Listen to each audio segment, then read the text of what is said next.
Welcome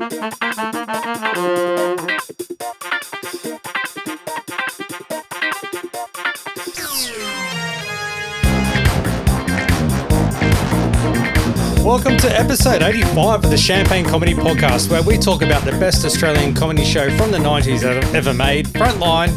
Frontline, no, Funky Squad. Okay, just a word of note. I literally just ate dinner, finished eating dinner right before hitting record, so I have a little bit low in energy. So Funky Squad and other D-Generation comedy tidbits. My name is Matt, and joining me on this podcast today is Alison, Daniel, Kevin, Tony. Hello. How long does it take to digest a pink salmon meal? So, yeah. How succulent is it? No, it's got nothing to do with a Chinese meal, but it was quite delicious. It's a salmon caught a la river somewhere. But yes. Yeah, so line caught salmon is the phrase, isn't it? Yeah. You see in restaurants, it was caught on a line. Ooh, exciting. Ooh, fantastic. That's yeah. Anyway, I guess sorry. Oh, I hope this really kicks in later.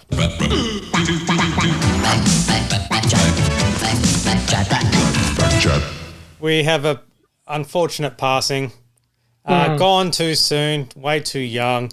That is the passing of Monty Maisels, the actor, and also radio broadcaster and musician extraordinaire, and just a man of many talents, as it turns out to be. He was also a panel operator as well, Matt. Yeah, and he passed away at the very young age of 102 3/4. So, wow. Yeah. No, There's I didn't do anything. I didn't ask him to come on, so I did not. Okay, not my fault. Not your fault. Not my fault. Yeah. But Monty is known as Jack from The Castle, where he plays a senior citizen out of all things from 1997, and now look at do the math. He on also that. played a professor in one episode of Funky Squad. Yes, uncredited as well, and also he appeared with many others as one of the elderly operations centre disturbers on the Late Show. So, so wow, what an incredible innings for that. 100. Yeah, and it's an extraordinary obituary that was written by his son John. That's on the Radio Info website, which it's well worth a read. And basically. A celebration of his life will happen this Tuesday, the 14th of April at 10 a.m. Melbourne time at Tobin Brothers in Ringwood, and the event will also be live streamed as well. And you can also watch in high standard definition the clip of the Elderly Operations Centre on the Working Dogs YouTube channel. So that will be, if you're already a member, you would see it first until later on. And also on YouTube, speaking of stuff like that, Working Dog recently posted a montage or a vignette of Cassie, Funky Squad. So it's a supercut, Cassie supercut. And it's awesome. So all the bits where she's in it.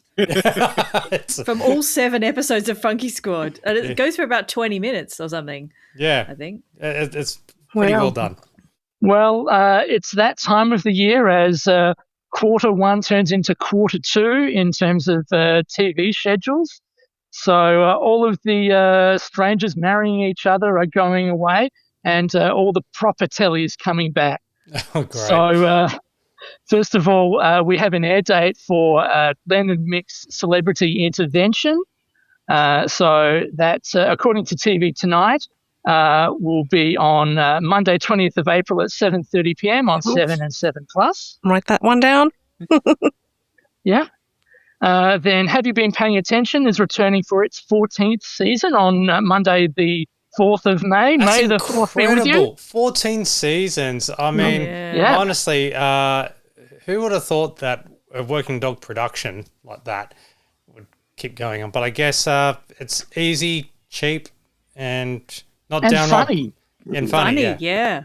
Consistently funny over the years, and probably actually got more so. So, Yeah. Yeah, good on them. Then next of all, we've got the announcement that Cup Fever is returning for the FIFA World Cup 2026. Awesome. For someone who doesn't follow soccer at all, football at all, it's a great thing to watch because they still manage to cut through with the jokes and still make them funny, yeah. And it's been on and off in various forms since 2010. Like it's been on SBS, the ABC, Seven Mate, Fox Sports. Even had a spin-off podcast, which sort of gave us our first taste of what was essentially the format for Have You Been Paying Attention? So it's going to be a bit different this time around in that it's only going to be Santo and Ed. It's not going to have Sam Pang. I'm guessing he might just be too busy around June or July, perhaps. So it'll be on SBS On Demand as well as the SBS Sport YouTube channel with encore screenings on SBS Viceland during the exclusive broadcast of the FIFA World Cup 2026 on SBS, and that's from the 12th of June to the 20th of July. There was a quote from the media release. So hosts Santo and Ed said, "It's so great to again be a part of the official FIFA World Cup broadcaster. In-depth analysis, VAR deep dives, and AI-driven match data are all things we won't be covering. However, we can't wait to provide some entertaining coverage around the FIFA World Cup. We will not be voting each other out, not marrying strangers, and not living alone in the wilderness. But we will be starting the show with a vivacious foxtrot." And the last cab off the rank is the 6th season of The Cheap Seats. That starts on Tuesday, the 21st of April, after MasterChef Australia on 10. And I haven't played any of the promos for the other ones, but I think the promo for The Cheap Seats is worth listening to. We all have the need to connect. To know what's going on. 500 kilos of hot dogs strewn across a highway. It's hard not to get emotional. These are incredibly powerful moments. A new world record for typing out the alphabet with his nose. I still get chills talking about it. We need to get to the truth. Have you ever wondered how many people can fit inside a Yaris? The Cheap Seats is coming to Tuesdays on 10. What I really like about this promo is that it's a piss take or piss take of a Channel 7 promo that debuted last year, talking all about connection. And I've just put a little comparison here between the original Channel 7 promo and the Cheap Seats. Most of it is like word for word. We all have a need to connect. We all have the need to connect. To know what's going on. To know what's going on. It can be so emotional. It's hard not to get emotional. These are incredibly powerful moments. These are incredibly powerful moments. I'm getting shivers now talking about it. I still get chills talking about it. To make sure we're getting the truth. We need to get to the truth. 7 News. The Cheap Seats. Connecting you. Why to fuck around with my headphones? Yes, and now in stereo. Yeah, wow. I was not expecting that. So, very well. I feel like if Frontline was still on, they would absolutely have taken the piss out of that 7 promo because that is just the most pretentious crap I've ever heard. 100%. But yes, just taking all those earnest lines word for word, and yes, just adding some of the bottom drawer stuff that does turn up on the news sometimes. Yeah. Can I also point out, and this is just an observation, Mel Tresina she reminds me of a young Jane Kennedy. Yeah, she does. Yeah, Next time you look, like even facial expressions and everything else, I'm going, that's just like it's like a Jane Kennedy 2.0 or just like a... Yeah. I've also felt that about Tim. He's got some real Tom Gleisner vibes, like young Tom Gleisner vibes. Yeah. Yeah. Because he just does those dry deliveries. Like you can see the punchline coming, but the way he delivers it, it's still like, it's got Tom's style all over. I've seen Mel Tresina in person a couple of times at things. But unfortunately, the main takeaway I've had is that she actually is quite short. Like they've made jokes about it on the show, and you sort of go, oh, whatever. Yeah. But yeah, in real life, it was like, especially compared to Melanie Bracewell. Yes, everybody's everyone's short next to her. But out and about in the community, it is kind of like, oh yeah, she's not tall. But not Grant Denyer. No, level. but yeah, it's sort of because you don't get much of an idea of people's heights on television. So in real life, it is like, oh, okay. And we do have, I believe, one more thing. Alison? Yes, we have an answer to the question last time about Judith Lucy's Facebook photo where she was dressed as a piece of chocolate and claiming that this was from the Thelma and Louise sketch. Well, it turns out that actually her management team, who seemed to run her Facebook page, actually posted the wrong caption. So she says, I guess my management has been dipping into the tequila because that caption made no sense. It should have read, here I am drinking beer, dressed as a potato. It was the best day of my life. So it wasn't dressed as chocolate. It was dressed as a potato. But then on Instagram, they actually, on Judith's Instagram, was posted a black and white picture of her actually on set for the Thelma and Louise sketch. And she's standing next to some bars of chocolate which are on the shelves in the servo. So I think that's probably where the mix-up occurred with her management. And then you had people like ourselves writing in complaining. Yeah. I think certainly the Facebook one got a lot of comments just saying that's not from Thelma and Louise. So anyway, they have now posted this really great picture actually from the Thelma and Louise sketch. And I see Jane Kennedy has commented on Instagram, and she says hot AF. And it has a fire emoji and a clap emoji and a love heart emoji and then 2 X's. Wow. So there you go. Go check that out. You know what? So I really would have thought that Judith, instead of saying that her social media team was on a tequila, she could have at least they'll say that they're on their first Frangelico and go from there. Oh, come on. This is the Late Show podcast. You don't remember the Frangelico reference? Oh, that was so long ago, Matt. Such a deep cut, man. To be fair, see, I've got niche on and more obscure on this obscure reference. Well, I was going to say, I think we all need to go back and listen to every previous episode of this podcast. It was Judith talking about. I remember my first Frangelico. So, well, time for some spumanti. All right. Yes. And I'll say one other thing as well. I happened to be reading the British Film Institute's blog the other day, and they did a interesting piece called 10 Great Australian Debut Features. So it's a listicle of this is feature films, and so the reason they've done this is because the British Film Institute are doing a Peter Weir season. They're going to be screening a whole bunch of his films over the next couple of months. So it's basically Picnic at Hanging Rock on repeat. Well, yeah, they're going to show that. I think they've actually got a really nice film print of it that they're going to show. But nice. In terms of this particular blog about the 10 great Australian debut feature films. But before you go any further, let me guess. Yeah. Is Wog Boy at number 1? No. And you and your stupid mate at number 2? Mysteriously, they're not not mentioned. This isn't a tie. Alzos versus authorities. This isn't a tie-in with Rebel Wilson's The Deb, out this week in Australian cinemas. No, it's not. It's not a tie-in with Sadly, not Rebel Wilson, not mentioned here. So the first one, obviously, with the Peter Weir season coming up, they've put The Cars at 8 Paris, which is Peter Weir's debut film and became quite a big cult hit. Then they do Mad Max, George Miller's debut from 1979, Gillian Armstrong's My Brilliant Career, and there's a few more. And then suddenly Paul we Phoenix get Fat to Pizza.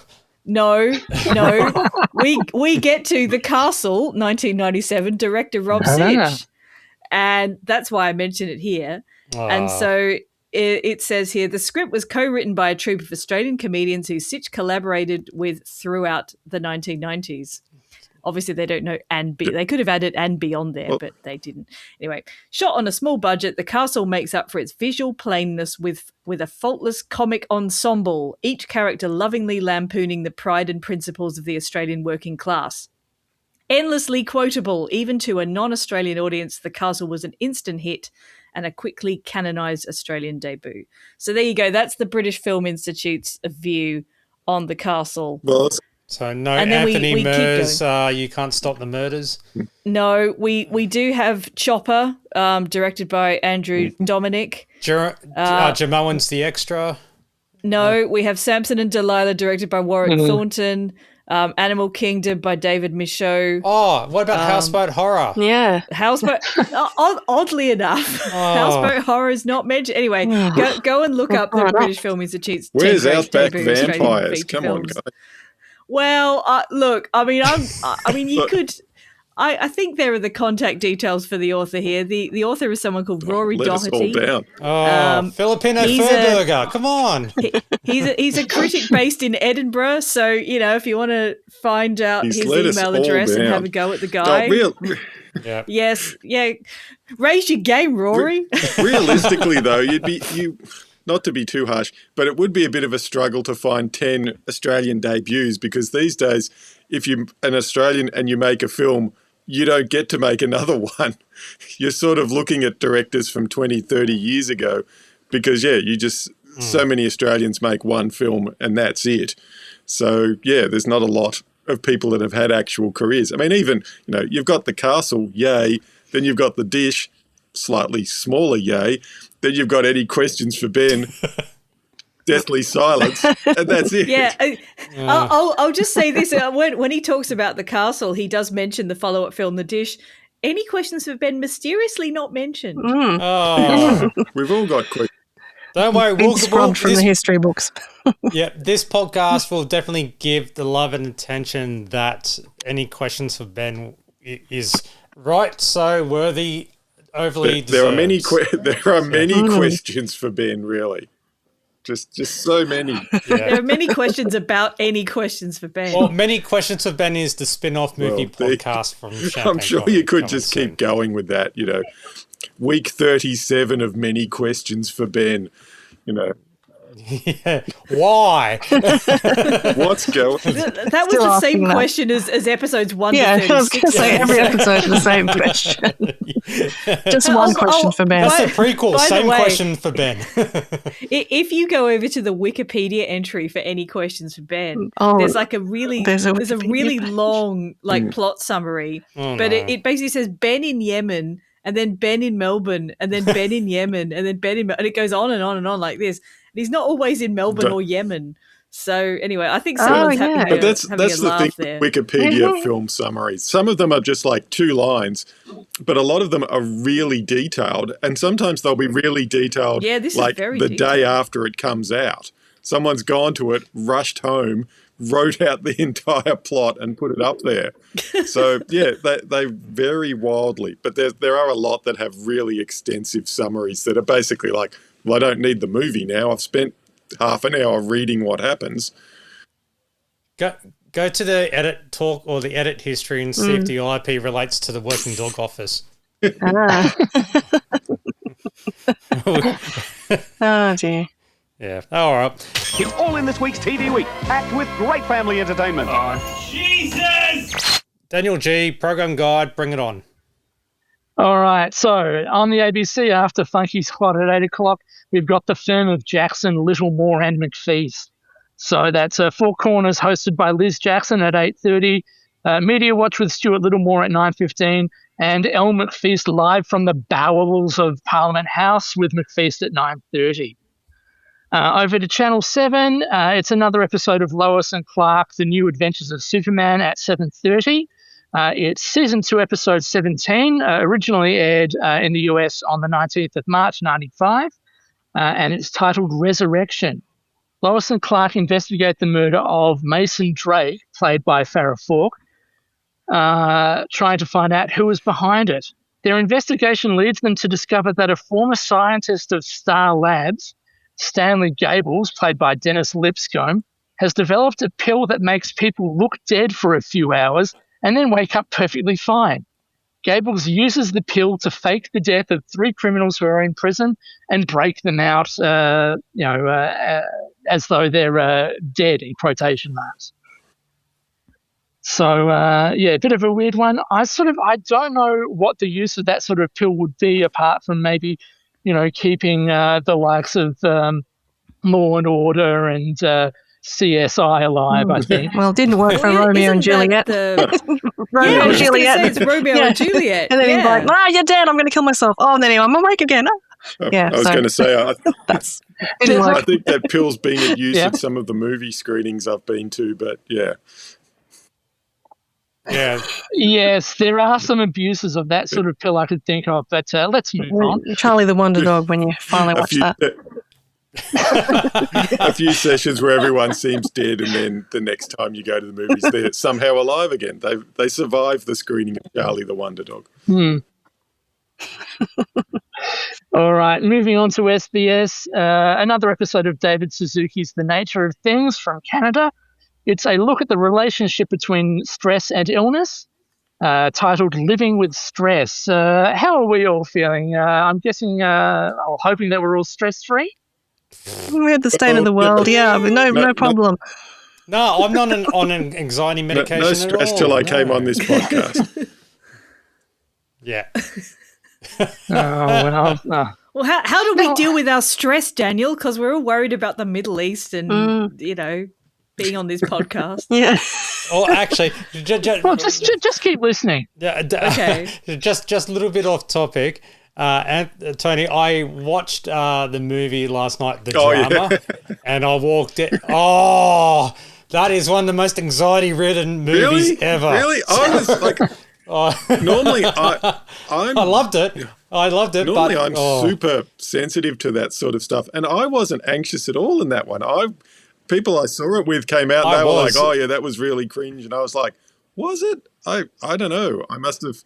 Well, whenever people think cringe, it triggers my anxiety. Because I can't deal with that stuff. Anyway. But clearly, I took one of those pretend you're dead pills and came out of it fine. I blame Robert Pattinson's acting. He was just doing a Hugh Grant. It was just like, yeah, that's what it was. It's like Hugh Grant 2.0. Like clearly, they want a ditzy English guy to be awkward, and he served it up. Yeah. Yeah, no spoilers here, okay? Anyway, well, sorry, you see, Daniel. I haven't watched The Drama, but funnily enough, I did look at the plot description on Wikipedia. Yeah, it's a good movie. It's for which does outline the twist. Yeah, they give it away. It actually is a good movie. It is it's good. A really Recommended. good movie. Yeah, I can't say that about The Comedy, which I think is also a movie which I remember being quite unpleasant. But yeah. No, the drama. Anyway, sorry, that's a different thing altogether. I don't want to go on a tangent. I already have. All right. Channel 9, 8 o'clock, we've got Murphy Brown, Season 7, Episode 14, which originally aired in the US on the 9th of January 1995. It's called Rumble in the Alley, and not as it was listed in the Green Guide, Rumble in the Valley. Well, what about Rumble Up Your Alley? Well, basically, it's called Rumble in the Alley because it's all about a double date that takes place at a bowling alley. So in this episode, Murphy Brown, played by Candice Bergen, and her on-again, off-again love interest, reporter Peter Hunt, played by the dreamy Scott Bakula, find out that they don't know a lot about each other when they go out on said double date at the bowling alley. This line kind of it's apropos of not much, but I liked it. I make my living asking questions, and I know more about Yasser Arafat than I know about you. Well, the man's an open book. Yes, sir. Yeah. I was trying not to say it myself. That's the only reason you played that clip.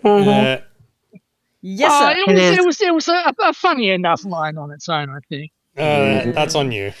All right, well, let's turn quickly to Channel 10, and at 7:30 we've got Healthy, Wealthy and Wise. Now, see if you can detect a bit of a running theme in tonight's episode. So there's a train journey across 3 states aboard the famous Indian Pacific. Mm-hmm. Okay, so it's all about quantity surveying then. Oh, sorry, Not continue. quite. Continue. No, there's also train-inspired crafts for children. We also have a visit to the Nullarbor town of Cook in South Australia and the silver city of Broken Hill in New South Wales.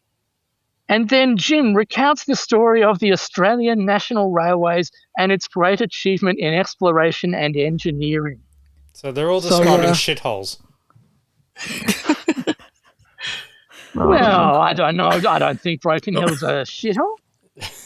I know someone from there. He's a dick. Hi, Trev. I know you're listening. It will be now. Sorry. But yes, there's a... I'm Oh my just God. pointing directly to Big Trev, so that's all. So, yes, there's a lot of train stuff on this episode, so I don't know if, there might have been a bit of a sneaky, a bit of contra dealing going on here to have so much train stuff there. But, look, I'm sure if you watch the whole episode, you would come away thinking that the railway What is kind the of only contra way. can you have with a railway? What are they going to? We'll build a spur line to your house. You'll be able to get into town heaps quicker. There's. Oh, they'll probably play this jingle a lot.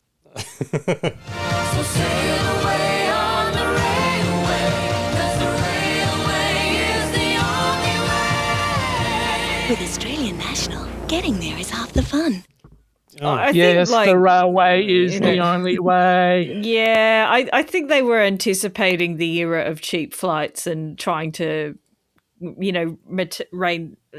get people to catch the train, and that just didn't happen in the end. And now I don't think you can really get trains between capital cities. South anymore, not very Australia, often anyway. South Australia just doesn't have any trains outside of Adelaide, which is a bit weird. The only train line they've got. I think you can still get the train to Melbourne or whatever a couple of times a done week by or Victoria something, but, because there's always constant, like South Australia's like, no, we don't want to pay. If you want to come here by train, you pay. And because the Victorian leg actually does stop at a bunch of Victorian towns, so they end up paying just to keep it going to Adelaide, but because it goes through my town, but it's like I think it's 3 times a week. It's not a particularly useful service. But Melbourne to Sydney is still daily, I think. So yeah. No, Adelaide still has the GAN, which is the north-south one, and the Indian Pacific, which is the because the Indian east-west Pacific, there was some problem at Broken Hill a few years ago, and it was coming through Melbourne for a while there. And that was quote unquote big news that the Indian Pacific was passing through Melbourne, because usually it goes north. I think it's from Adelaide it goes to Broken Hill and then to Sydney that way. So, if you really liked trains, you would have had a bit of a dilemma as to whether you would have watched Channel 10 or Channel 2. But, we love Channel 2 and Funky Squad. Let's get on with the episode. Yes, thank you very much for that, Daniel. All right. Right, more train talk. Oh, come on. Hold on. Come on. We have a whole bunch of fans of Francis Bourgeois listening to our podcast, I'm guessing. Exactly, yeah. Oh, well, time for Funky Squad. Episode 6, Diamonds Are a Cat's Best Friend. Broadcast Monday the 29th of May, 1995. How fun. You just sound really enthusiastic about this episode. Yeah. It's been a long road getting from there to here. Yeah, we are in the penultimate, so it's... but the synopsis of this episode, the Funky Squad is trying to... Notice that, the Funky Squad is trying to catch a thief. A thief. Well, it's not a Funky Squad, it's the Funky Squad. Yeah. Well, they could have had, franchised it out. There could be Funky Squads all across whichever country Funky Squad is taking place in. Oh, like our CSI Vegas. Yes. Yeah. Funky Squad Devonport. Funky Squad. Where's Funky Squad Broken Hill? Yeah, exactly. I hear that town's full of dicks. Yeah. I apologise. Okay, I was only referring to one person. Okay, don't. The rest of you, fine by us. Yeah. Anyway, the Funky Squad is trying to catch a thief. A cat burglar has been stealing jewellery from the wealthy. Well, where else would you steal it from? Funky Squad find out who the cat burglar is. So, there you go. We are guaranteed a resolution within the next 28 minutes of Funky Squad. Exactly, I know. No resolution for another hour on this podcast, but anyway. Yeah, that's it. All right, it's the end of Funky Squad. So they solved the problem. Sorted. Yeah. Anyway, so we open to a mysterious person decked out in all black clothing. So he is basically a TISM member. Yeah. And who uses a hook rope to climb into a wealthy couple's home and steals their diamond, leaving a calling card. Now, he just happens to know where that diamond was actually placed. Right? No, it's a very specific location underneath all the jewelry. It's like, so, in a dark room, there's a dark jewelry box, and inside that, you've got this and that, and finally, there it is. Yep. And after the opening titles, we're at police headquarters, and the chief the chief gives the staff a rundown on the cat burglar until Funky Squad end up stepping in. As you can see, people, our friend has left us another of his calling cards. I don't need to tell you what an embarrassment this cat burglar has become to the force. How many burglaries so far, Chief? It's the 10th this month. 10? Hey, I thought cats only had 9 lives. All 10 burglaries involve diamonds and require the scaling of high walls. I have here a list of possible suspects, all known criminals, riffraff, petty crims. Hey, Chief, you thought about looking on the top shelf? I beg your pardon? What's to say this guy ain't an upper-class cat? You're suggesting our burglar may come from a wealthy background? Cute theory, Einstein. But why would someone who already has money need to steal? Hey, Square Boy, wake up to the real world. It's a game for this guy. Why do you think he's leaving us calling cards? Interesting possibility. And you notice that they've already referred to it as a male. Could have easily been a female. Not in the 70s. Yeah, right on. Yeah, where were the feminist burglars in the 70s? Just I know, come on, like Batman, you had Catwoman. So yeah, there's feline. There you go. Yeah, cat burglar. Yeah. Meow, meow, meow. Yeah. Yeah. It's always the blue collar versus the funky threads when it comes down to particular cases like this. It does seem to be Funky Squad's sort of reason for existing, that they're like the only cops on the force that suspect anyone apart from the dregs of society. And it's the not refresh. it's not like they're the cool cops. They're just the cops that are like, well, maybe it's not poor people this time. Yeah. It's like basically would be the riffraff squad if it weren't so funky. Yes. Or the funky riffraff. Yes, when they rebooted it in the 80s, it probably was like Scum Squad. And it was just a bunch of... Punk Squad, wouldn't it? Because in the early 80s, punky kind of look. They're Punky Squad. Well, yeah. Or the spin-off, the Darrow Squad. So to make sure that, they can't just pinpoint... Can't blame Darrows. You've got to be further up. Yes. Well, maybe in the mid-80s it would have been Daryl Squad, and it was just all people dressed like Daryl Summers. Very brown outfit. It was just like the kind of the jumpers that he used to wear. Oh no! Oh yeah, that was Bill a shift Cosby from jumpers. Brown's more 70s, isn't it? And they all dressed up as Pluck a Duck when they're trying to burgle places. Yeah, that would not have been a good cop show. Is what I'm saying. No, that would not. No. Anyway, back to the Blues versus the Funkies. I smell sour grapes. Ever since the chief was dumb enough to put you guys together, you've been strutting around like you own the place. Long hair, non-regulation clothing, no respect for seniority. Sure, you might turn a few heads, and your strike rate's good. But you're out of your depth with this case. It's big league.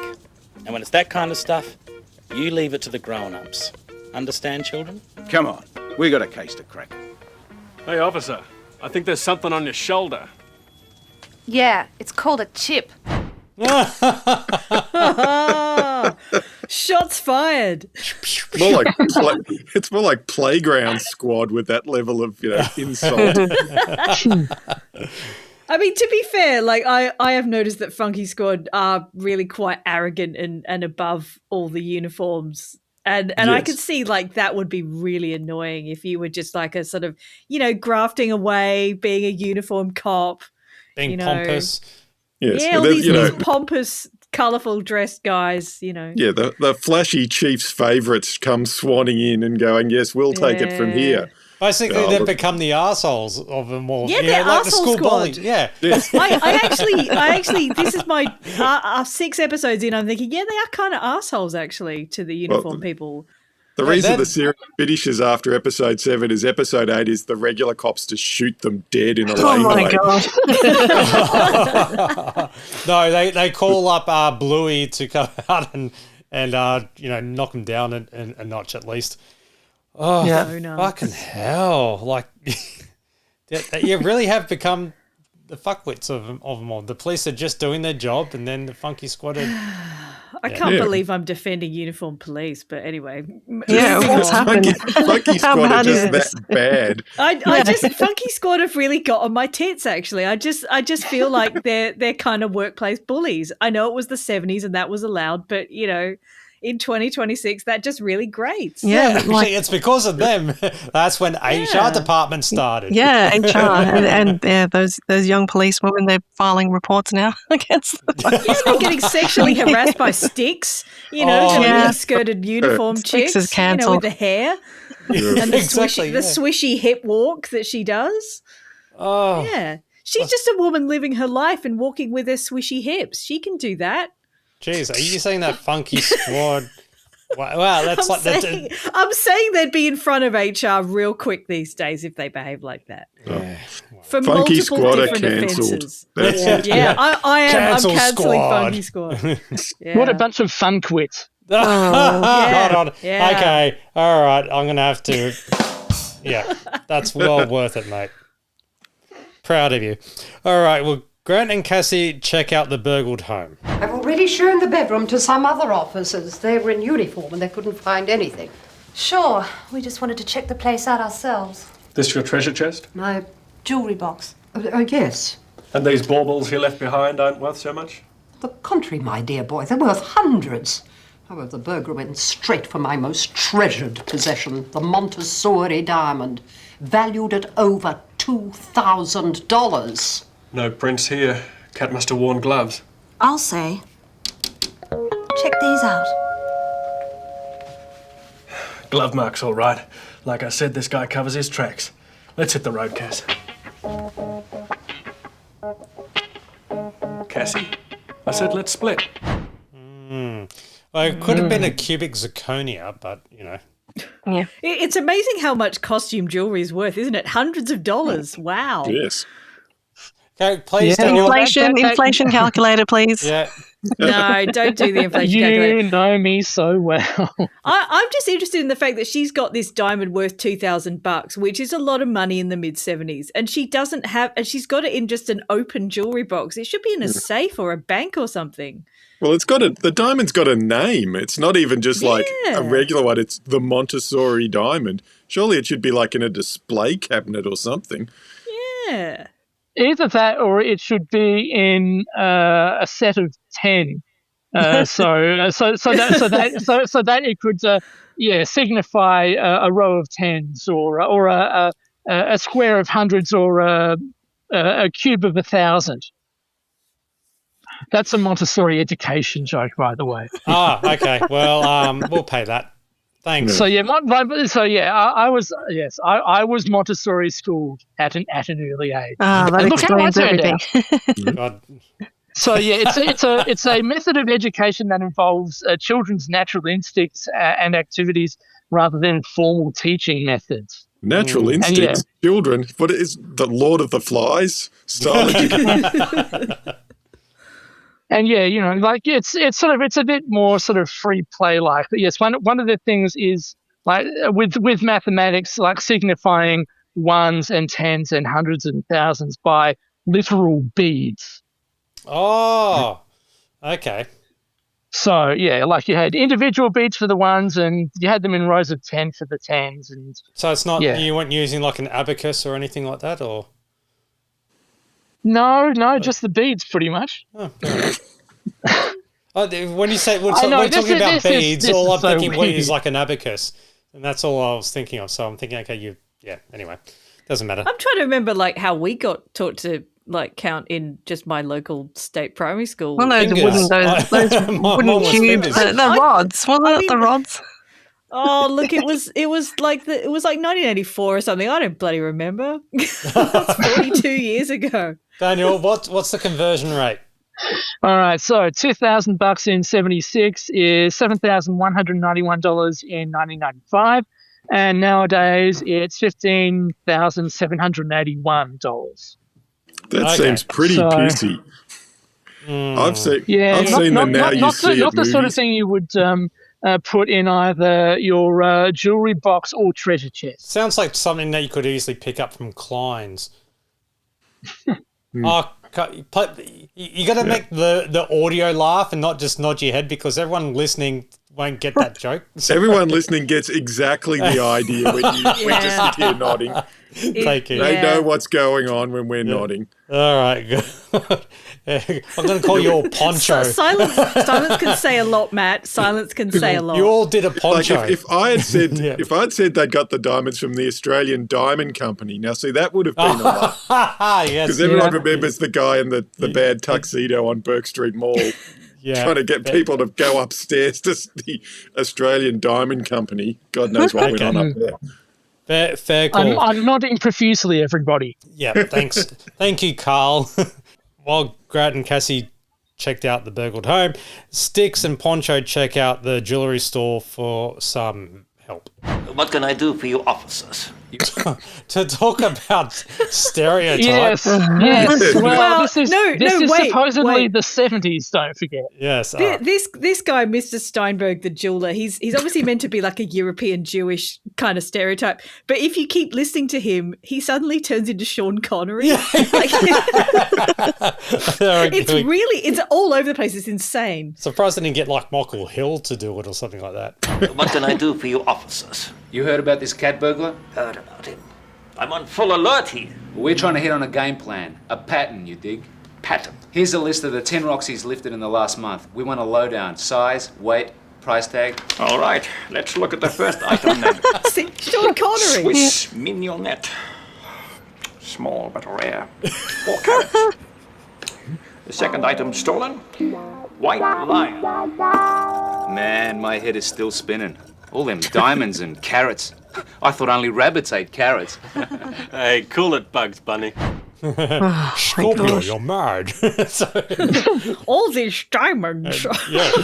Hello, Bond. Welcome to Amsterdam. I mean, by the end of it, maybe he should have turned into Roger Moore or something. I don't know. I don't know where that accent was going, but well done to whoever played Steinberg. That was brilliant. So I heard it when I was getting that audio grab, but it didn't click. So thank you for pointing it out. That my innards of my brain just going, there's something there. Very we will Sean never Connery. be able to unhear Sean Connery. When I watch this again, this episode again, I'll be sure to listen out for this. Exactly. During my regular monthly rewatch of Funky Squad. Back at the Funky Pad, Grant and Sticks end up having a sword fight with a set of drumsticks that they're fiddling with when Cassie has an epiphany. The glove marks on the window were fencing gloves, and she knows that because they were just like the ones that she used when she did fencing in finishing school. There you go, Alison, your theory about she's looking down at the riffraff because she's a bit high and mighty. Well, she's a reformed finishing school graduate. I mean, she's got, as we've discovered, she's got multiple degrees. She's been to this finishing school, I assume in Switzerland or somewhere European. And also... what is it? She's an expert in chemistry as well, and she's. And And we find out even more about her sad rich girl background later on in this episode. Yeah. So, and it's a very moving moment, but the bit we never find out about is her kind of socialist epiphany, where she kind of just suddenly.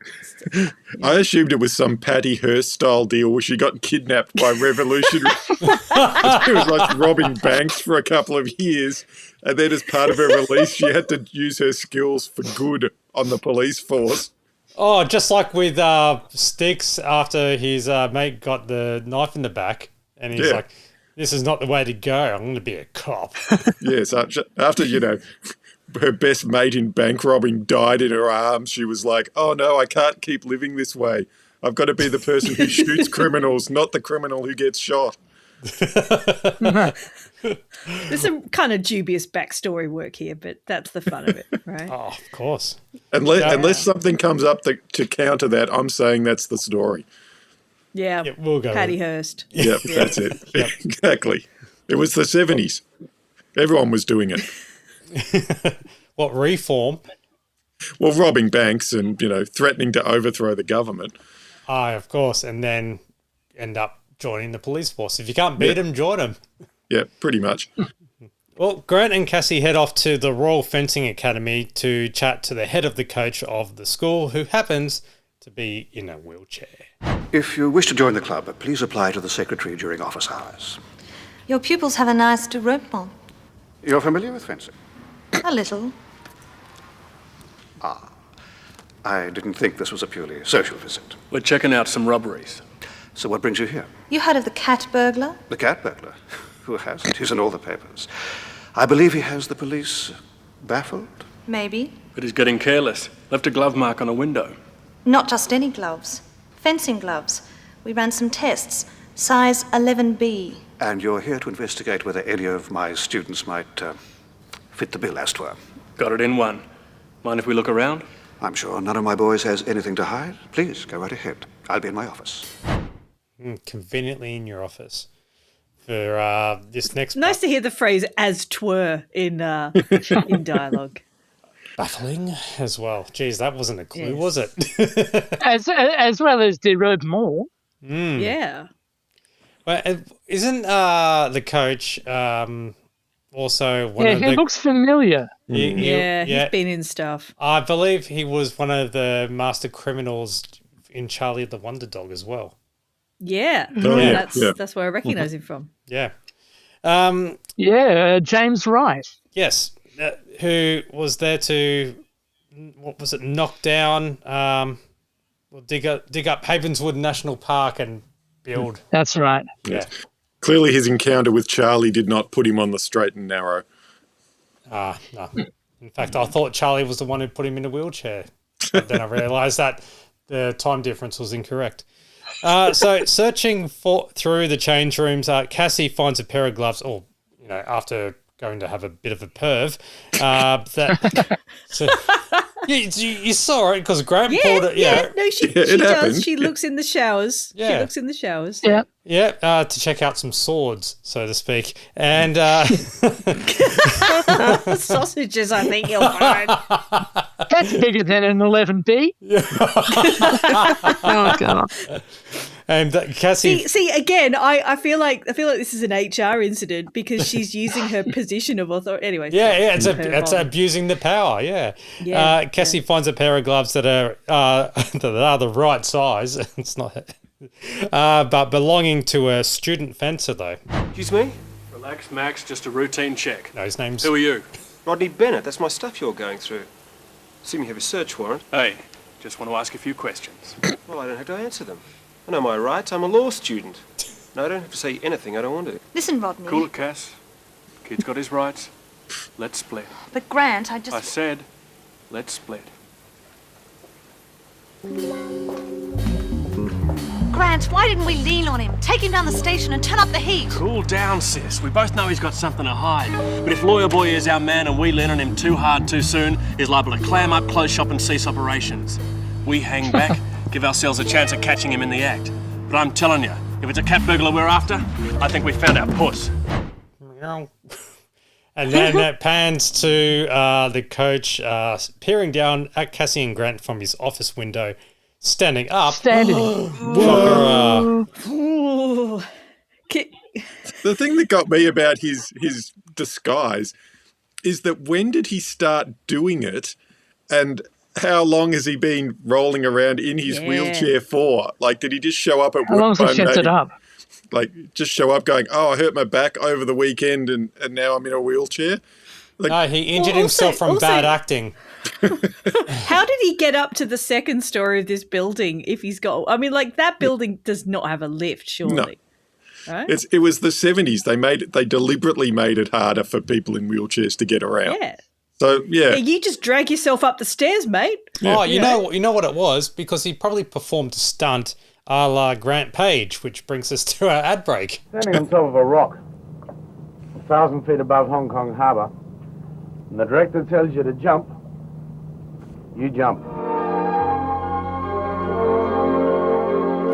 I'm suddenly thirsty. That's the sort of stunt that leaves a bloke pretty dry in the throat. And nothing comes near to this. Stud Cola in the new Press Stud can. Comes out easy, it comes on strong. Hey, bud, get around the studs. Comes on strong. Oh, there's too much going on in this ad. That sounds like... What's the lyric of that? Hey, bird, get around a stud? Hey, bud, get around a stud. Oh, hey, bud, get around a stud. Get around a stud. But imagine how many accidents or flipping of the fingernails pushing the hole. Yeah, that looks painful, that stud opening. I'm old enough to remember when the cans were like that. It wasn't that hard to do, but you'd try and get a pen and you'd jab it in with a pen. That made it a bit easier than trying to use your fingers. But yeah, there was a bunch of weird can tops in the 70s. They couldn't quite figure out how to make it work. So you had like the ring pulls that pulled the whole thing off and left you with this razor sharp bit of metal you could slash people with. And then you had the push button ones that if it didn't work, you kind of stuck jamming your thumb into a can you can't get into. Trying not to cut it. Yeah, you just had to like stab at it. As I said, you got a pen or a pencil and tried to push it in that way. So yeah, there was a bunch of weird kind of attempts to make an easy open can before they figured it out. So it's yet another soft drink which seems to be aimed at manly men. Although this one doesn't seem to have a guarantee of a bit of skirt at the end of it. Well, I was wondering as well, when he says he has to jump off a cliff at Hong Kong, I wondered if there was an Australian film around that time called The Man from Hong Kong. Man from Hong Kong. The Man from Hong Kong. He appeared in that. And also it goes like, when the director tells you to jump off a cliff, you do it and you think, oh, wow. But he's got a hang glider. What's he complaining about? Also, he's a stuntman and he would have prepared and practiced and, when someone there would have been tells safety you, checks, even in the 70s. When someone tells you to do a pissy part of your job, you do it. That's not really selling the cola. When the director tells me to press this press stud, I press it. That's one of his pissiest studs. But wasn't it in The Man from Hong Kong? I think it was at the opening credits or whatever. The whole painting shot of Sydney Harbour. And he's on the hang glider. But then again, he says he was in Hong Kong. Well, I guess movie there Hong Kong were bits probably of the film in Hong Kong though. Hong Kong just I sounds can't remember. tougher. I've only seen it once. Oh, I've got it on Blu-ray somewhere. Yeah, I've got it. Same with Stunt Rock. So who doesn't have it on Blu-ray? But all right. But yeah. Oh well. I mean, I don't know. Stud Cola. At least it's they're trying to associate it with Studley actions and not some guy building a house with this stud finder out trying to find the bits in the wall. Now with actual studs, and you drink it, and you get thumbnail tacks in your throat or whatever. When you're looking the for a TV place show in the to, 90s. TV show. When you try to hang up Studs, paintings. the 1990s dating shows. Yeah. So Export Cola, then there's RC Cola, and then stud I don't collar. think the Australian market could tolerate all these multiple types of cola. There had to be some consolidation in the industry. Well, where's the funky cola? Yeah. Like Where is funky cola? Like, there's so many. I just can't understand. I guess cola was like it was the A cola was a cola was a cola was a cola. Well, it was like the craft beer of the time. Yeah, I mean, It does feel like that. It's probably, they're all, it's like at the Duff Brewery, they're all coming out of the same pipe. Just going into different bottles. Oh, no doubt. Well, back at police headquarters, the blue collars will just try and pin the crime on any street hustler, just like Rabbit, who is played by the fantastic Don Bridges. Come on, we know you're the cat burglar. I ain't done nothing. How come your bank balance has just taken a leap? I had a good day at the track. You were at the Delaney house last night and you stole a Montessori diamond. Diamonds? Diamonds ain't my style. They're way over my head. Well, where were you then last night? I can't say. Why can't you say? Because he was down at the dock selling 2-bit stolen watches to any dope fool enough to buy them. So, you really do have an alibi. Yeah. Get out of our sight before we lock you up and throw away the key. Thanks, guys. Nearly nailed Mr. Big then, eh? Yeah, well, when you come up with the suspect, let us know. No, we're letting the chief know. Why did he call him the C word? Did you hear that? Why can't you say? He goes, why can't you say? No. Oh, that's a longbow. That's the sound of music. I was just thinking, like, the whole time, just going, this guy looks so much like Rod Quantock. Yes. Right? He does, doesn't he? Yeah. Yeah. Yeah. I was actually, someone had requested to reach out to, like, Don Bridges. I didn't get time to because I had too much behind the scenes stuff going on. And I would have loved to, but the fact that he's also been given awards and stuff like that recently. So that's why. So I do apologise, Ross, but thank you very much for trying to chase me up about it a couple of weeks ago. Just time got the better of me. So, Don, if you're listening, you're more than welcome to come on. Would have been interesting because he has a plethora of acting credits. Well, Cassie and Grant report to the chief that they don't have enough dirt on Bennett. Sticks and Poncho do have a hunch, though. Guys, we got a hunch where that next act could be. Say what? Me and Ponch been doing some homework. Mr. Gemstones gave us the score on the rock we're lifted so far. Ice block number 1, 4 carats. Next, 5 carats. One after that, 6. Get our drift? A pattern. Way we figure, next stone he's after is going to be 14 carats. But Sticks, there must be dozens of 14-carat diamonds. Correction, Cassie, 3. And 2 of them are sitting in a bank in Hong Kong. Let me guess. The other one's on home turf. Right on. Grant, Poncho, Cassie, we're going on a stakeout. Funky squad, be careful. Well, he's talking about 3 of them are in Hong Kong. Why don't they have a drink of stud cola? Mm-hmm. I like the way that... that hang glider will get to those apartments pretty quickly. Exactly, yeah. He's doing... Cat Burglar's doing it wrong by climbing. He can just do... Come from above. I was impressed by the way the chief told them to be careful during a stakeout where they'll just be sitting in a car in a street all night. The cat burglar is not known for murdering witnesses, so I think, the tension level is not that high. But he's pretty mean with a rope. But during the stakeout, Cassie decides to have a deep and meaningful. Check out this neighbourhood. Look at all them fancy penthouses. Man, one day I'll have enough moolah to move into one of these joints. You wouldn't dig it, Sticks. I grew up in a neighbourhood just like this. Yeah, sure, we had all the mod cons, but it came at a price. My parents were divorced. Daddy was too wrapped up in his business deals and Mummy was too wrapped up in a bottle of gin. I learnt the hard way. Money's not all it's cracked up to be. Mummy was too wrapped up in stud cola. That's because money wasn't all it was cracked up to be, but was still better than the alternative. So... It's amazing how, like, even as recently as the 70s, the idea of getting divorced was like really shocking. And you talk to people who are, elderly now, and they still find divorce as a concept quite shocking. So, yeah, that's the alternative is much worse. Yeah.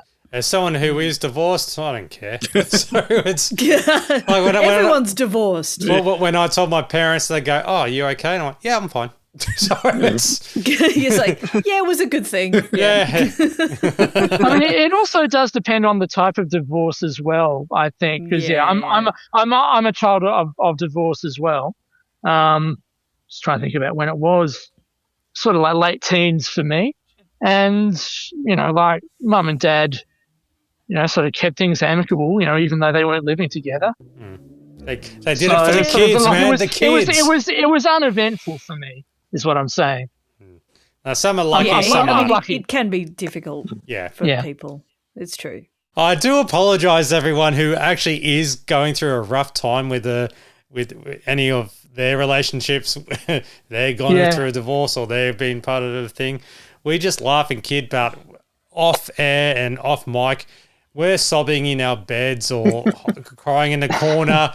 In the fetal position, going, thank God I've got the podcast to get me through. if this is all you've got to get you through. Sorry, I was just Cassie inspired me, so it's not all it's cracked up to be. My relationship's going great. Yes. Yeah. Hooray! 20th anniversary, so we're doing well. Well, I did like the way. Yeah. I did like the way the segment where Styx is looking at all the fancy penthouses. It's just like a couple of doorways of, Yeah, they're quite pissy, aren't they? It's not fancy houses. It's just a few doorways. Fancy doors. Yeah. Yeah, but Tony, he was from the streets. Well, I guess having a a house was a step up from the streets. Having a door is also good. But I also like the way that and then Styx locks in his future of corruption by saying one day I'll have enough money to live here, and it's like, well, not on a policeman's salary, but I guess once you start taking kickbacks and letting drug shipments into the country, sure, go for it, Styx. Is that the sequel to Funky Squad? You think it's just a spin-off series where Styx just become you see the gradually becoming the most corrupt cop in the state? No, it'd be like Funky Squad, the next generation. So it'd be, the 80s, they'd be punks or whatever. And then when they go to take down Mr. Big of drugs, it turns out it's, the corrupt head of detectives, Styx. And he's like, I was like you once, but I wanted the money. Why wasn't I getting the fancy house? I took the cash. Why won't you young kids follow me down this path? And they're like, we still believe in things, Styx. Oh, his spin-off will be called 5-6 Pick Up Styx. So it's 6-7. Sorry. Isn't that over yet? Yes, you've definitely got kids, haven't you, Kim? No, I've got, I think it's I think Gen X has actually taken the 6-7 and just made it their own. God. When will it become 8-9? When will it evolve into something? 8-9, 7, Poncho's 8, 9. fine. Yeah. Yeah.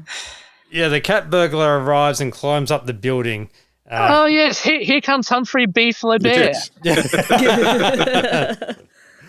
I like when he chucks the rope with the hook on it, and the hook just looks like it's going to fall down instantly, and yet somehow it takes his body weight. Amazing. Exactly, and it's on that flimsy vent unit type thing. Yeah, like the only thing on the roof. That'll come off.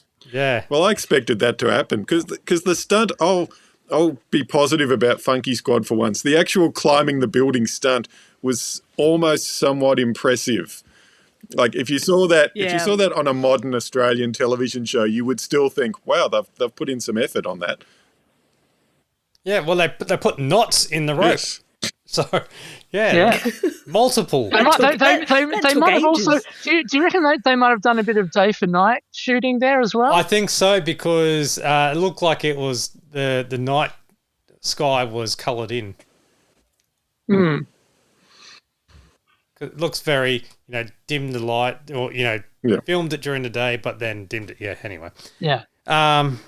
So, as the cat burglar or as Humphrey climbs, Funky Squad go to follow until the blue collars show up and blow the steak out.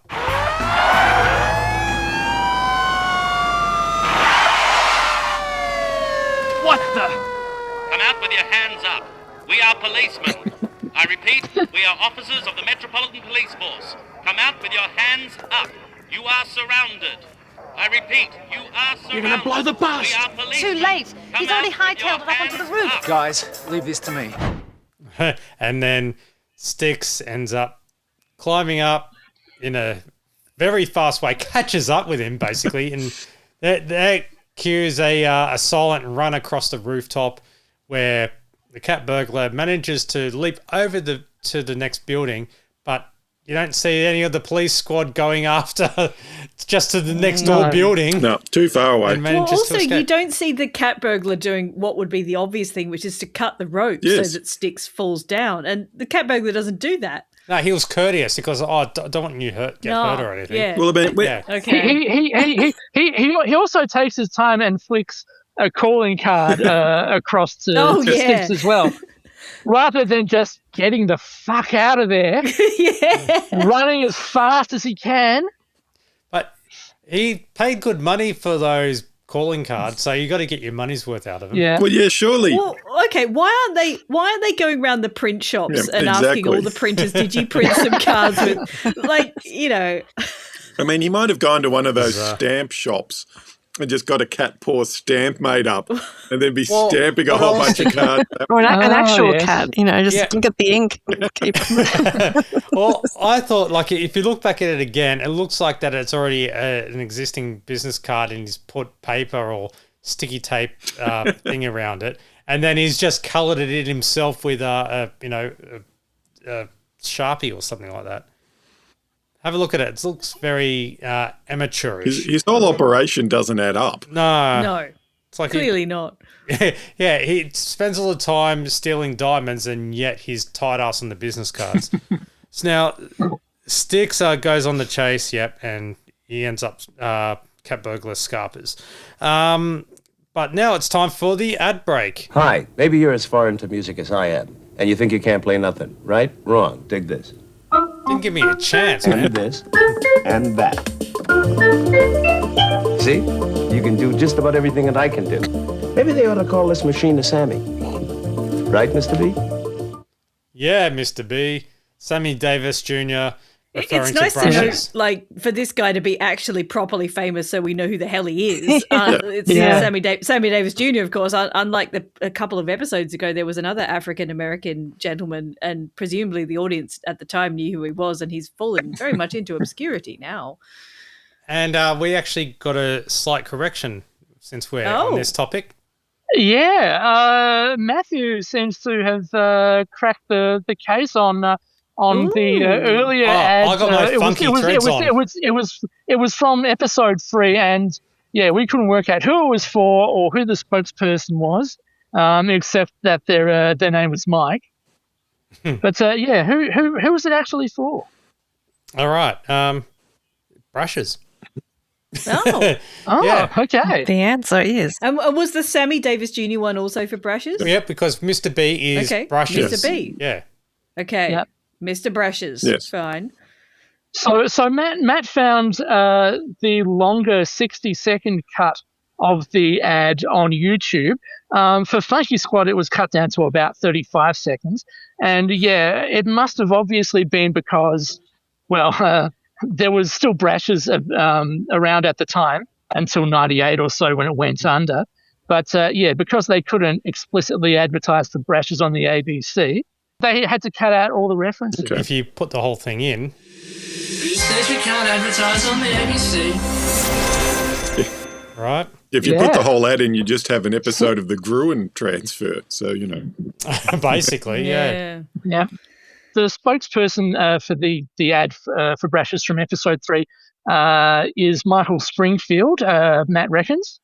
Yep. And I'd say that's pretty much on the money. He's known for some smaller roles in Homicide, Spy Force, and a few episodes of Play School in the 60s. He was also in a production of Hair and a revival production in 1970 of the queer drama The Boys in the Band.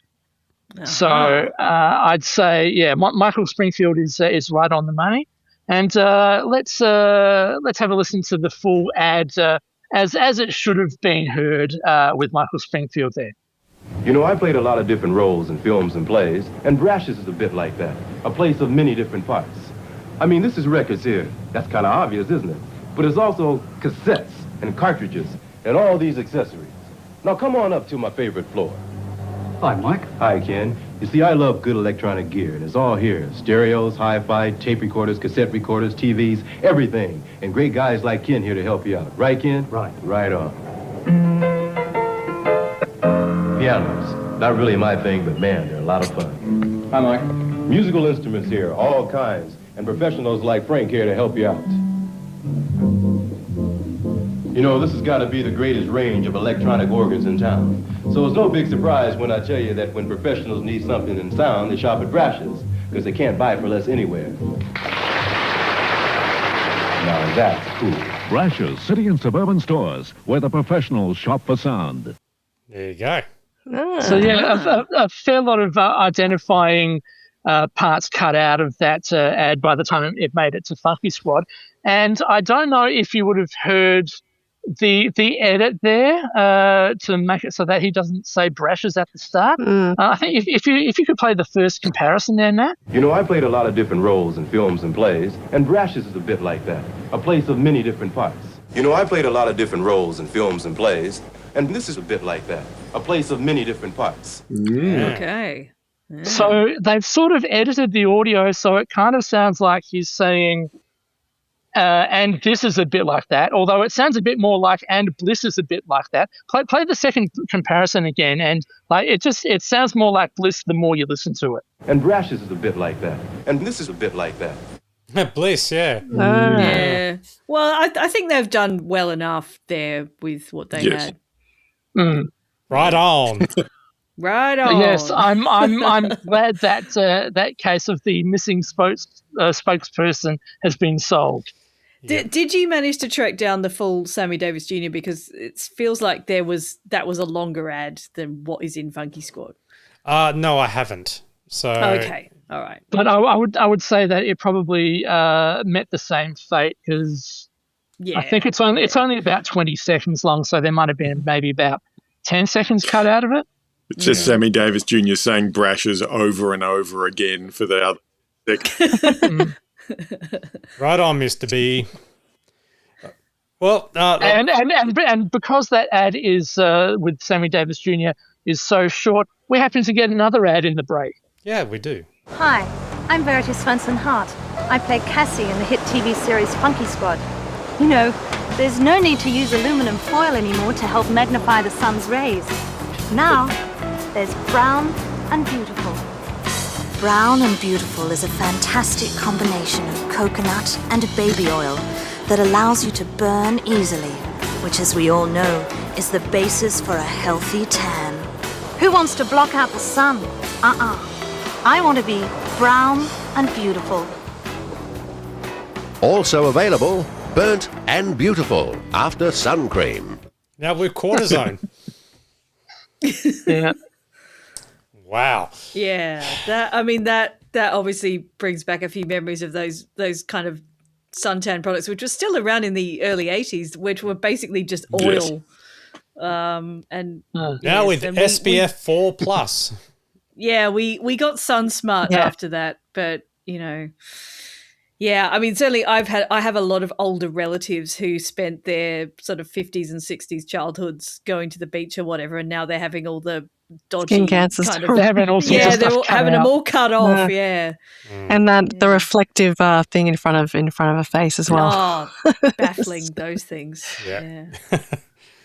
But when you do a screenshot of that and look it up, you get the Hawaii Kona Browning lotion, which has a similar kind of look on there. And that's seems to be still available on Amazon if you buy it from an international retailer.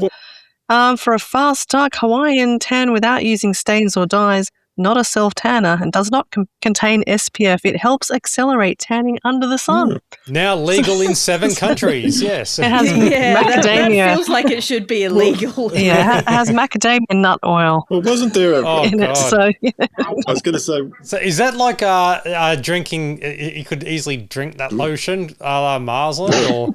Wow. Well, supposedly there was a thing where tanning was back in style, I don't know, a couple of years ago, and there was like, concerning trend amongst the youth of wanting to actually be tanned over summer and, lying out in the sun to achieve this deadly look.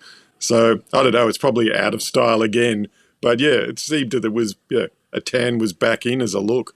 After the ad break, it turns out that the chief ordered the blue collar back up. So, he admits he's wrong. I'm sorry, Funky Squad. I just felt you needed backup last night. Backup? Lights? Sirens? Loudmouth cops? You might as well have sent in a brass band. We just about had that cat in cuffs when you shipped in the straight laces and blew our cover. Chief, too many cops spoil the bust. All right, Funky Squad. Message received. From now on, all other officers are off the case. So we fly solo. Solo it is. Oh, and Sticks, well done. I believe you put in quite a chase last night. Yeah, I'm still trying to get this roofing tower off my shoe. So where to from here? Only one place to go. Bennett? Let's go see what Zorro's got to say for himself. Roofing tower, I think the inference there is that... Yeah. The inference is that Sticks owns one pair of shoes. So that's why he can't afford a house, because he spends his money on one pair of shoes on that. He's a big old sneakerhead. Well, Yeah. I thought it was He's easy like to buy a sitting there house in going- the 70s. Where's Sticks going wrong? Well, he's sitting there going, one day I'll have a mansion, but first a second pair of shoes. Well, he needs to change his name to Bricks because it Sticks is like the least. Oh, the three bears. No, three pigs. Three little pigs. Three little pigs. Yeah, three little pigs. Sorry. Very, very good. I'll pay that. All right. Back at the fencing school where they're putting up fences, the Funky Squad quiz Bennett again, but noticed something on the coach's shoes. Well, the gang's increased. What is it this time? We want to have a word with Bennett here. Very well, but please be quick. He had a very big night last night. Rodney, these police officers would like a word with you. Already told you I don't have to answer your questions. We just want to ask you about last night. Oh, So you got lucky. luck? Thought I did rather well. You did plenty well. Brought home the big prize. Yes, I won a gold medal. Gold medal? Yes, I was in a tournament last night. It's all here in the paper. I'm very proud of you, Rodney. Well, thank you, Coach Redcliffe. I owe it all to you. It's just a shame you couldn't be there last night. Well, the legs were playing up a little. Very disappointing, but I was there in spirit. Anyway, enough chat. Do you have any further questions for my pupil? No. Well, in that case, a bientôt. Thanks for your time, pal. There's something on So- his shoes. Yeah. Yeah. And they didn't do anything about it straight away. They decided to mull it over in the car ride back. Yeah, exactly. Sticks was none the wiser until Cassie and Grant had to point it out. It's good police practice when you nail a suspect who's known for his sneaky abilities and, running or constantly escaping. Yeah, we'll just leave him. We'll go back and have a think about whether we'll arrest him now or not. Well, it's only fair to give him an opportunity to flee the country, isn't it? Yeah. Well, yeah. I mean, really, they should have had... What they should have set it up was the next scene was him in his wheelchair, like sprinting towards the airport. Yeah. And as they drive after Going him to while he's rolling the in. ADSET office. Now, also, ADSET was still I- going in 1995. Don't forget. It was, yeah.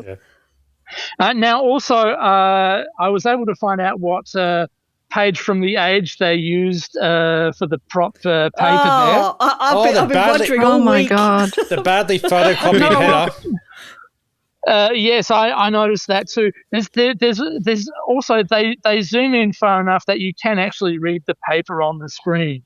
So Daryl Summers could be his last year again. Sorry, that's always going to be a running joke. That's always going to be. So Bennett scores fencing medal is covering up the headline "Shore Injury Rocks Pies." from Friday the 15th of July 1994, page 22 of The Age, the sporting section. And it's they haven't bothered to change any of the copies. So well, you know that the budget was $1,000 an episode. So the story starts. The shock withdrawal of record-bound veteran Tony Shaw has left Collingwood with a skeleton team for tomorrow's blockbuster against Carlton at the MCG. So, such a great story there about fencing. Well, at least they use the sports pages, but it's a bit of a parallel world where The Age is covering fencing in any sort of depth. Yeah. All right, cool. All right. That's it, yeah. Yeah, all right. So, as you mentioned earlier as well, Funky Squad are heading back to headquarters in the car. Cassie and Grant have a suspicion that the coach can walk, but Poncho has taken the coach's glove as well, which just happens to be the right size that they're after. Trying to foil the cat burglars' next step, they probe Rabbit, who we met earlier, who is trying to flog jewellery in an alleyway. Hey, Rabbit, come out of your warren. Miss Cassie, this ain't what it looks like, honest. We're chasing some information. Diamonds. Diamonds? They ain't my style, Mr. Grant. Well, this ain't any diamond. We want you to sniff around, put the word out on the street. We need to find a 15-carat rock. 15 carats? I ain't got to put the word out for that. There's one on show tonight. Private function like. Thought you don't know anything about diamonds. My pal Bernie told me all about it. Bernie the pickpocket. Got wind of some silver tails ripe for the plucking, has he? Oh, no, honest. Where's this diamond gig going down then? Hey, Rabbit, you're getting forgetful in your old age. You owe us one. Plaza Hotel. 7 o'clock tonight. Well, now all we need is a watch. Now all we need to do is steal your property. Yeah. Wow, a genuine casino watch. Yeah, first of the kickbacks as well for Funky Squad. They're screwing, stolen watches out of the criminals. Yeah, I mean, it's like, and plus, if it's a big diamond exhibition, they could have just found out, looked it up in the paper. Yeah, I mean, basically, this is just them threatening a petty criminal and then getting a kickback from him. Yeah. They're corrupt. That's a bad thing, is it? Well, it's good for Funky Squad. I'm assuming next episode it's just them running a crime empire and, paying off the chief. Definitely a future series of Blue Murder in the works, I would say. For Funky Squad, when they're 20 years on, they're You always got to watch out for the silent ones. That Poncho is working overtime. That's why he's not talking. Poncho's got some kind of, he's going to be like the kind of, Julian Assange kind of hacking in the 90s kind of deal. He'll be hanging out with Assange in the early 90s. Look how much we've turned on Funky Squad. So it's, yeah. There's still another episode to go. Yeah. No, I reckon there'll be future series will have Sticks will be investigating, he'll get in too deep, he'll get shot in an alleyway, and while he's lying there bleeding, he'll be like, who could have done this? And then Ponch will just come out of the shadows. And just clicks his fingers. No. Yeah. Yeah. It was Sticks. You were the one behind it all, Ponch. Why? Why didn't you say anything? All right. I got shot in the tongue. It turns out that Poncho can actually speak at that point. Anyway. Yeah, he's like the silent Bob of it all, where technically he can speak, but everyone's doing so much talking, he doesn't need to say anything.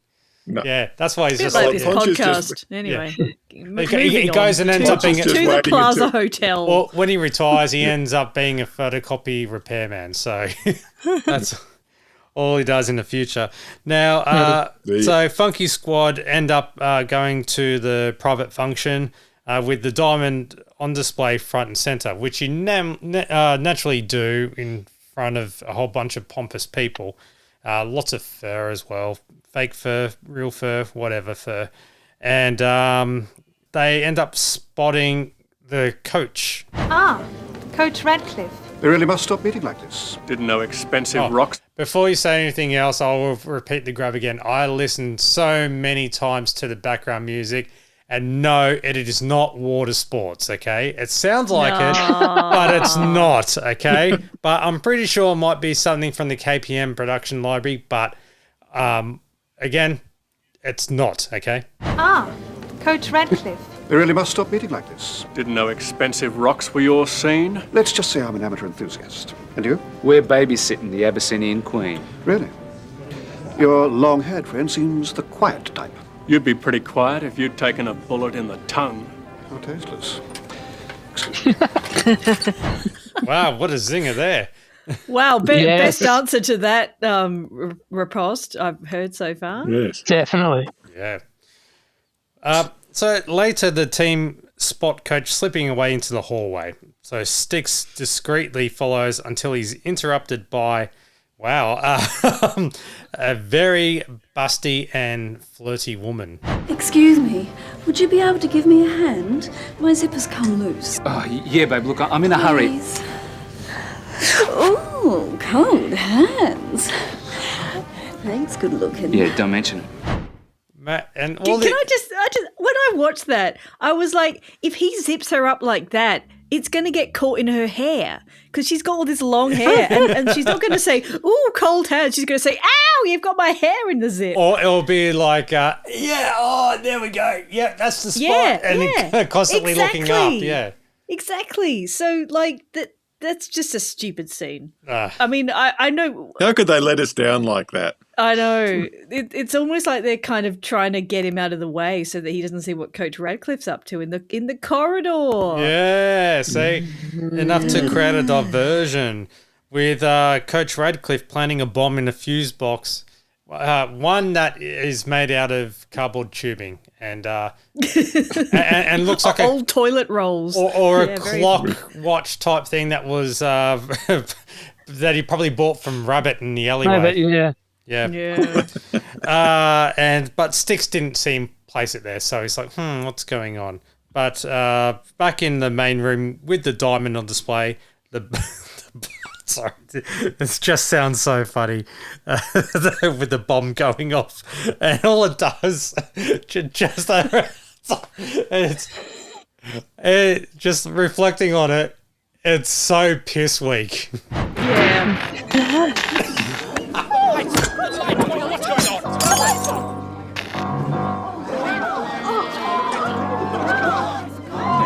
No one move. Stay cool. Our cat burglar is still in this room.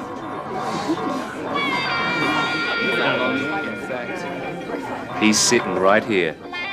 Hey, Coach, is this yours? How dare you? Can't you see the poor man's a cripple? How could Coach Radcliffe possibly have done it? Leapt from his chair, knocked out 2 burly guards, and stolen the diamond? He can't even move. When he wants to, he can. Ain't that right, Poncho?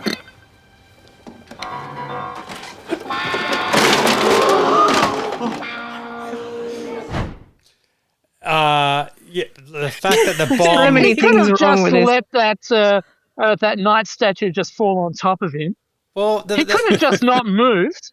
Okay. Yeah, no, that didn't seem compelling. Well, the bomb, first of all, going off, knocking the lights out, but it was such a loud explosion.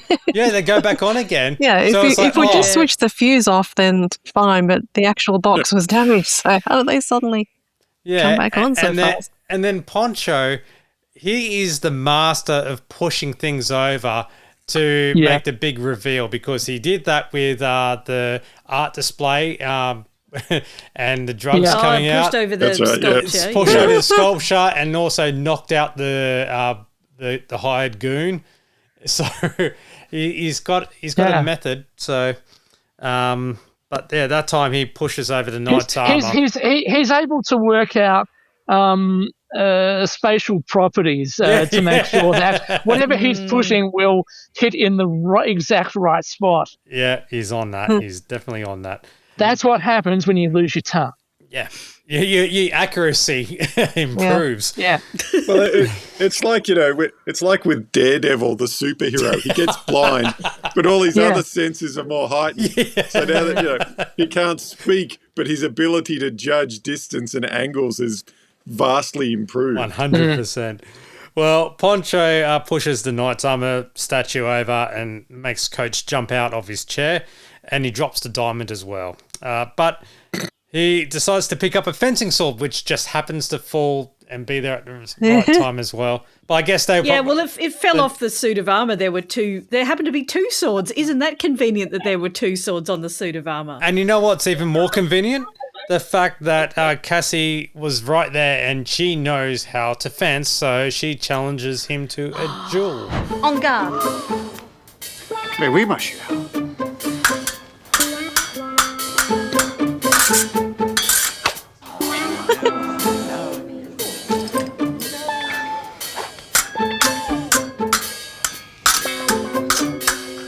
This is great in audio, isn't it? I guess you could say that's touché.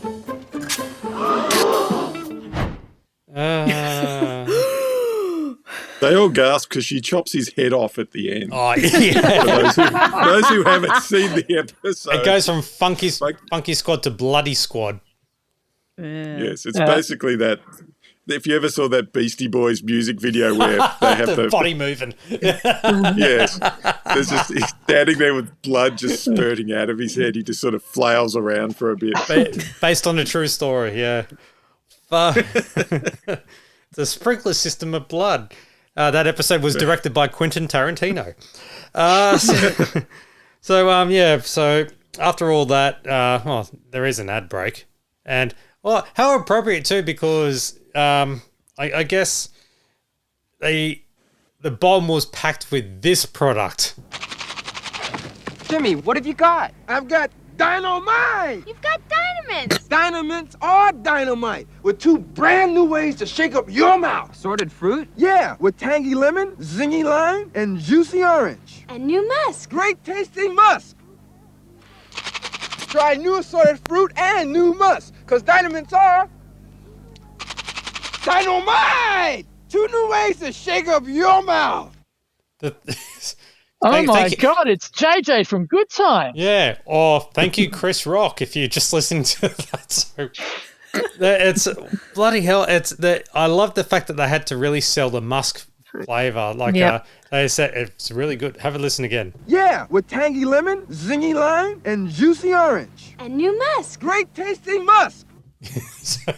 Great tasting musk. He says it's great tasting. Yeah, great tasting as opposed to what? Pure, like moderate. Musk tastes like musk. I know. Right? I love musk. I love musk sticks. like musk. Yeah. And I'm the only one who eats musk sticks. And yeah, they go, why are you eating that's something because they've got pork gelatin in them. I discovered that last time I came to Australia. I looked at the ingredients. Oh my God, it's got pork gelatin in it. Oh no, you've been eating Never gelatin. Look at the ingredients. Wow. Don't touch marshmallows, Alison. Yeah, well, I knew they were not vegetarian, but I was surprised about musk sticks. Why have they got gelatin in it? Ah. Anyway. Why not? Well, we've got all this gelatin lying around. Why is the question? Yeah. Now why also, not is the answer. I'm guessing that this ad might not be Australian. Yeah, I get that because vibe. it's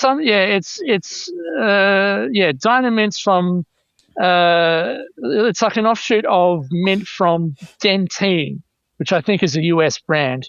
But hey, we had Uncle Sam. It's like but that was Australian though. Yeah. But like this sort of thing, like as far as I can tell, like Australia only had Tic Tacs and nothing else. Well, the fact that every time he was taking a Dynamint, it shook the camera or the location that disturbing. So he could have just planted that in the fuse box instead of, that one that a bit more discreet. Yeah. Yeah. Anyway, not as explosive. No. Would have been quite a smell though, with all that musk. It's like, what is this smell of musk while someone's making a diamond out of that case there? I was going to say the diamond's gone, but damn, it smells delicious. So, well, back at police headquarters though, everything does wrap up nicely. All the stolen diamonds have now been returned. And our cat burglar's in a cell doing 20 plus. Hey, let's hope there's plenty of kitty litter in that cooler. How's the arm, Cass? Oh, It'll be fine. We thought we put a smile on your dial by chipping in for a present. Guys, you didn't have to. Well, they say they're a girl's best friend. And we couldn't get you anything less than 5 carats. 5 carats? Literally. When you said 5 carats, you meant 5 carats. That's all, folks. Great punchline. Oh, God.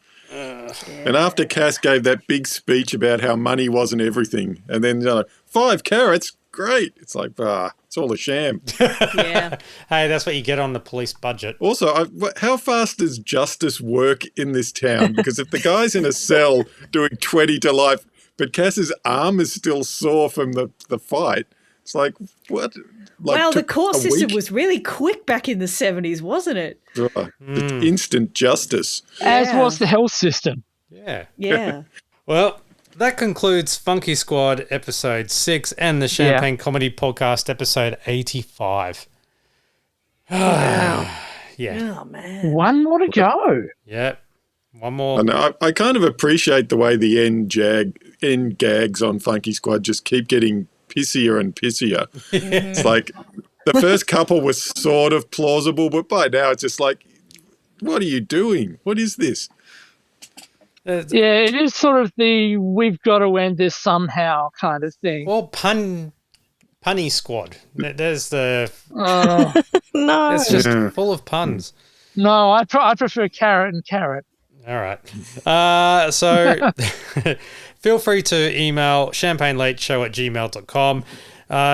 That's if you're surviving these Funky Squad recaps. And check this episode's show notes for our socials. I'm guessing the messages are all just like, why don't you guys give up? No, it's because of us. They're actually getting through Funky Squad. They'd rather just listen to our shonky recaps and not watch the show. That's the feedback that I'm getting. We could watch the half-hour show or listen to the 90-minute podcast. Especially when we're going on tangents, yeah. Yeah, a bunch of bozos just talk about anything other than Funky Squad for 90 minutes. Hey, Tony, did I tell you that I saw the movie The Drama? Well, really? Yeah. Tell us more. And then you talked about the train stations for about half an hour. That was good chat. Hey, boy, Broken Do you Hill's a what else has shithole, got isn't pork it? gelatin? Well, here's a list of items with pork gelatin in it. I'm just going to read them out in alphabetical order. And hang on, I've got a biography of Hitler here. So I okay. haven't. That Hitler reference that's the line, is it? The Hitler line. No, that's the line. No, this that's is for, where you draw the line. That's is it? springtime for Hitler. That's the big. That's as far as we go. That's been a running joke off air, but now we've leaked the first Hitler joke onto the podcast. So, oh no! And also, if you want, put your complaints in the Facebook on the Champagne Comedy Podcast group. At least it'll have your name on it, so we can apologise in person. And feel free to hopefully please buy us all a coffee. buymeacoffee.com/TLS Champagne Pod. And again, thank you to Alison, Daniel, Kim, and Tony for coming back on and talking crazy shit. And all the contributors as well, and to you, the listener. So my name is Matt, and I just want to say thank you very much for listening, and we will catch you in the next episode of the Champagne Comedy Podcast. Bye. To the last Funky Squad. Yay. Yes. Yes. Sorry, did I say that out loud? It's not that bad. I've seen worse. Any questions for Ben? Thank you for listening to the Champagne Comedy Podcast, created by fans for the fans. For more information on this podcast, please visit champagnecomedy.com. Produced by Matt Fulton Productions, mattfulton.com.au. Hey, is it okay if I take us out with a little tune? Yeah, go ahead. Here we go. We're really cooking now. Hey, I can do just about everything that Sammy Davis Jr. can do. Oh, God, he was right. Time to go on tour with Frank Sinatra. Hey.